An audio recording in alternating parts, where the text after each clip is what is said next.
आप सभी सज्जनों को मेरा नमस्कार हो। आज मैं एक कुंडली लेकर आया हूँ। इसमें हमने संतान योग के बारे में देखना है।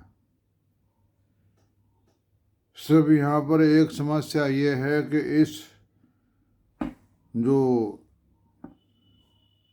लेडीज है उसकी उम्र 48 वर्ष की हो चुकी है आज के समय में। अब यह संतान योग हमने देखना है, तो संतान का योग इसका बन रहा है 2028 में। अगर इसका मासिक धर्म ठीक रहा तो 75% उम्मीद है संतान होने की। अगर मासिक धर्म में कमी आ गई तो नहीं कह सकते, फिर तो भगवान ही मालिक है। तो चलो, हमारा काम है कुंडली को देखना, फल क्या होना क्या देना वो तो भगवान की बात है। हम तो थोड़ा बहुत ग्रहों के चाल से बता सकते हैं कि क्या होने वाला है। जो ग्रहों की चाल समझ जाता है ज्योतिषाचार्य, वह फलादेश करने में सटीक हिसाब लगाता है और उसको थोड़े नियम भी आना चाहिए दशा लगाने का। ग्रहों का ग्रह दशा में ग्रह कौन सा घर कहाँ बैठा हुआ है वह हम भावचंद्र कुंड से लगाते हैं। कौन सा ग्रह कहाँ बैठा हुआ है। इस कुंडली में राहु केतु जो हमारे हैं वो भावचंद्र कुंडली में वहाँ से हट गए हैं, लगन भाव से। यहाँ से हट गया, यहाँ से ही है। राहु लगन में बैठा है, केतु सप्तम में बैठा है, ये दोनों ग्रह यहाँ से हट गए हैं, तो इसका दोष हम निकाल देते हैं। बाकी सब ग्रह जहाँ के तहाँ पर स्थित है। हमने कोई भी भाव देखना है कि उसकी इच्छा पूरी होगी या नहीं, तो हमने 11 भाव का अध्ययन जरूर करना बहुत जरूरी होता है। क्योंकि जब 11 भाव होता है इच्छा पूर्ति का, कोई भी भाव का कोई भी हम प्रश्न करते हैं तो 11वें भाव की स्थिति अच्छी होगी तो उम्मीद पूरी पूरी होती है। यहाँ पर एक ही समस्या आ रही है संतान के हेतु की, इसकी उम्र ज़्यादा हो चुकी है। उसके बारे में हम कुछ नहीं कह सकते।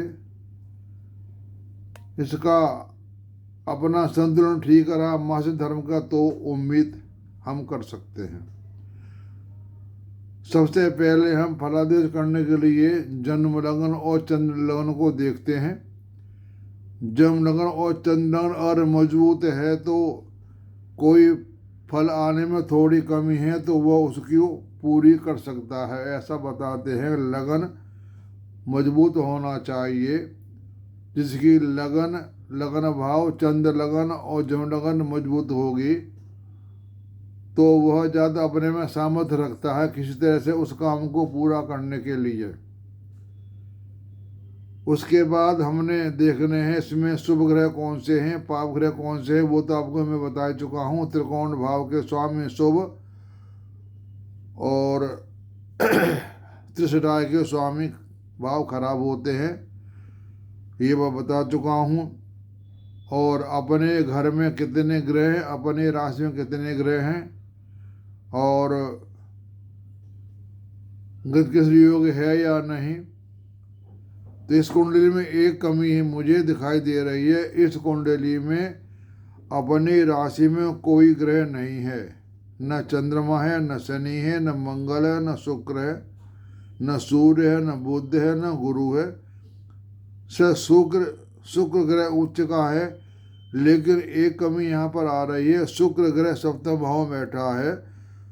इसका कारक है शुक्र सप्तम भाव में बैठता हुआ भाव को बिगाड़ता है। केतु मंगल को आप हटा दो यहाँ से, क्योंकि केतु मंगल यहाँ हट गया है।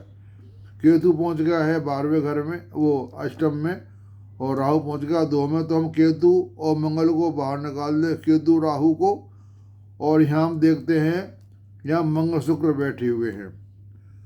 और अपने घर में 2 ही ग्रह बैठे हैं, शुक्र और गुरु। गुरु बैठे 11 भाव में, शुक्र बैठे सप्तम भाव में।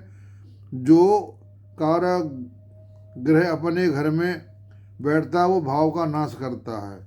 तो गुरु जो बैठा है यहाँ पर नवम भाव में, ये जो नवम भाव में है ये भाग्य में कमी ला रहा है।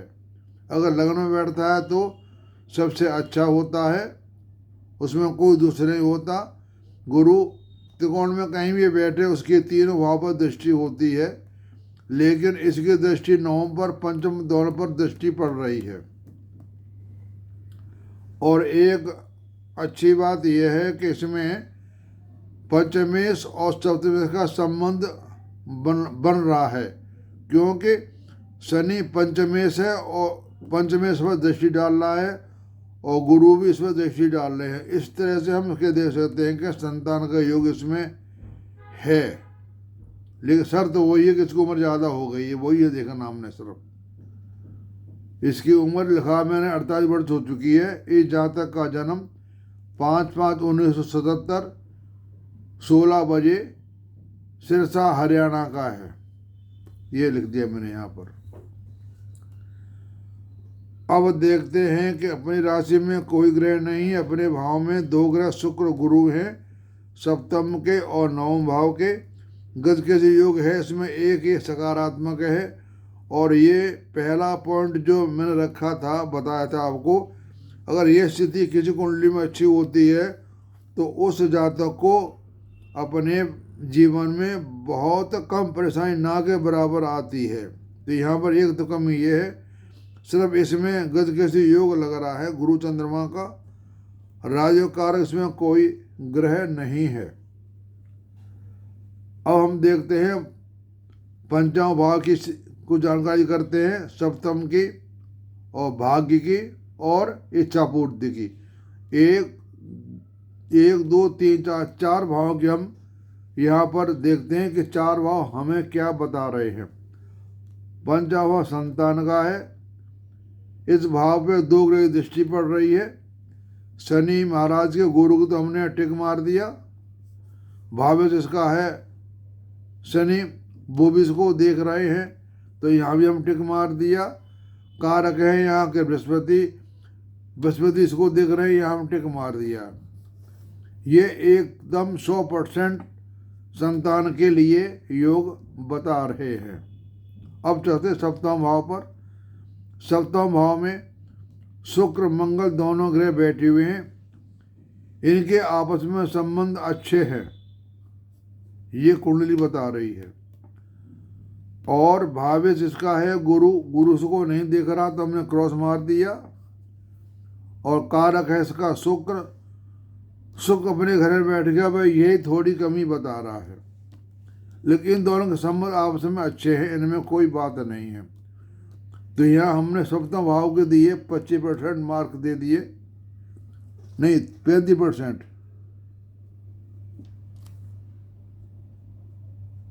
जो 3 भाव है ना यहाँ पर भावित कारक, तो तीनों को हम देते हैं 100, एक को दिया हमने 35%। अब देखते हैं नवम भाव को, भाग्य हम देखते हैं इसका भाग्य क्या कह रहा है। इसका भाग्य में गुरु बैठा हुआ तो हम टिक मार दिया, और भावेश शुक्र इसको नहीं देख रहा तो हमें क्रॉस मार दिया। और कारक गुरु है, नहीं कारक शुक्र है, वो बैठा अपने घर में, यहाँ हमने क्रॉस मार दिया। ये इसलिए ठीक नहीं है क्योंकि ये भाव को बिगाड़ रहा है। तो हमने पंचम भाव को 100% नंबर दे दिए, सप्तम भाव को 35%। अब देखते हैं इसका भाग्य क्या कह रहा है। भाग्य इसका ये भाव है नवम, अपने भाव में बैठा हुआ है, भाव में बैठा हुआ ग्रह टिक मार दिया। भावेश की कोई दृष्टि नहीं है शुक्र की, तो हमने क्रॉस मार दिया। और ये जो गुरु महाराज हैं अपने भाव में बैठ गए, ये भाग्य में थोड़ी कमी ला रहे हैं। तो यहाँ एक टिक मारा हमने, तो इनको 35% सुख मिल रहा है भाग्य का। अब चलते हैं एकादश भाव, जो इच्छा पूर्ति बताता है। किसी भाव की हम जानकारी लेने के लिए एकादश भावेश का संबंध होना चाहिए लग्न इस भाव से, तो यहाँ पर है कि हमारे जो एकादश भाव में शनि बैठे हुए हैं वह हैं लगन भाव को देख रहे हैं और पंचम भाव को भी देख रहे हैं। 1 2 3 4 5 6 7 8 9 और ये देख रहे हैं अष्टम भाव को। तो यहाँ हमने टिक मार दिया, इसमें ग्रह बैठे हुए हैं। भावे चंद्रमा है इसका, चंद्रमा इसको नहीं देख रहा तो हमने क्रॉस कर दिया। और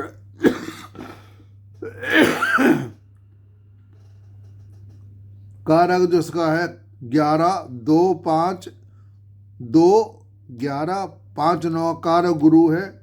गुरु हम जब यहाँ से देखते हैं तो ये 11 भाव में बैठे हुए 1 2 3 4 5 6 7 8 9 10 11 इच्छा पूर्ति का है। तो यहाँ गुरु महाराज भी इसकी इच्छा पूर्ति करने के लिए बता रहे हैं।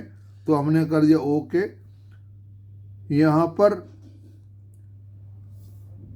75% या 70% कह लो अब, यहाँ 70% योग बता रहा है कि इसकी इच्छा पूर्ति होने की उम्मीद है। अब देखते हैं हम इनकी दशा लगाते हैं। वर्तमान दशा की चल रही है सूर्य की 2019 से लेकर के 2025 तक। उसके बाद दशा चलेगी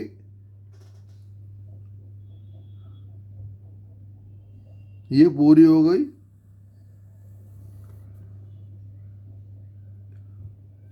अब अगली दशा चलेगी हमारी चंद्रमा की। चंद्रमा की दशा इनके लिए ठीक है, ये चलेगी जून से। चंद्रमा दशा चलेगी जून से, लेकिन जून में चलेगी।